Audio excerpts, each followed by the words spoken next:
Hi నమస్తే, నేను మీ Nandini. Welcome back to Nandini Ramesh world.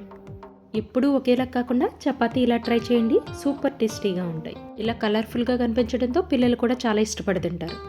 చూడండి ఎంత సాఫ్ట్గా స్మూత్గా ఉన్నాయో. వీడియోని స్కిప్ చేయకుండా ఎండ్ వరకు చూడండి. ఇలాంటి మరిన్ని రెసిపీస్ కోసం సబ్స్క్రైబ్ చేయడం మర్చిపోకండి. దీనికోసం ఫస్ట్ ఒక మిక్సీ జార్ తీసుకొని కొంచెం కొత్తిమీర వేసుకోవాలి. కొత్తిమీర డైజెషన్కి మంచిది, షుగర్ లెవెల్స్ని కంట్రోల్లో ఉంచుతుంది, చర్మం మీద ఉండే ముటుములు దురదలు లాంటివి కూడా తగ్గిస్తుంది.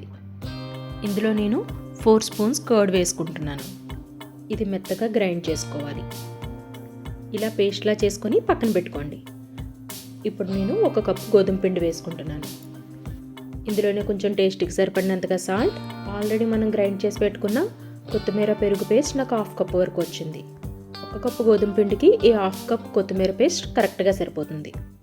ఇదంతా కలుపుకొని డోలా చేసుకోవాలి. ఇందులో ప్రత్యేకంగా వాటర్ యాడ్ చేయవలసిన అవసరం కూడా లేదు. ఒకవేళ మీరు మరీ హార్డ్గా అనిపిస్తే ఇందులో కొంచెం లైట్గా వాటర్ యాడ్ చేసుకోండి. ఇందులో నేను 1/2 స్పూన్ వామ్ కూడా వేశాను.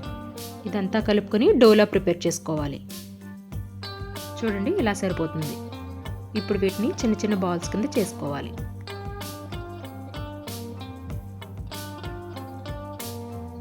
కప్పు గోధుమ పిండి నాకు 5 బాల్స్ కింద అయ్యాయి. ఇప్పుడు ఒక్కొక్కటి తీసుకొని ఇలా కొంచెం పిండి వేసుకుంటూ ఒత్తుకుంటూ ఉండాలి.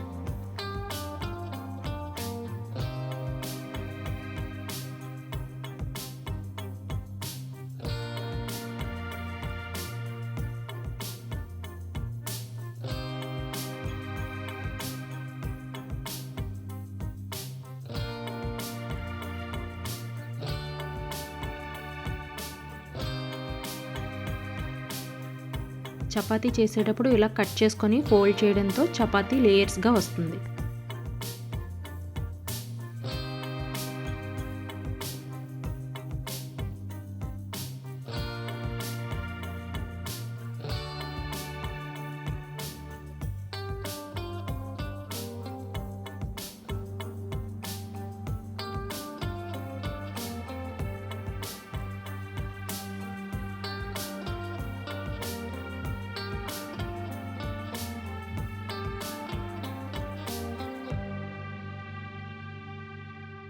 ఇలా మొత్తం అన్నీ చేసుకొని ఇప్పుడు స్టవ్ వెలిగించి ప్యాన్ పెట్టుకొని దీనిపైన కొంచెం ఆయిల్ అప్లై చేసుకుంటూ ఇది 2 సైడ్స్ రోస్ట్ చేసుకోవాలి.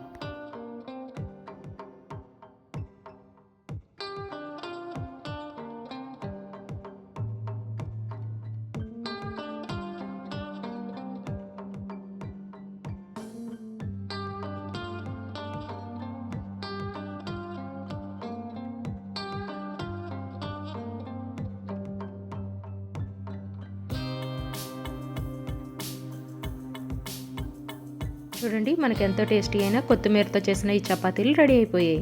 ఇవి ఆరోగ్యానికి కూడా చాలా మంచిది.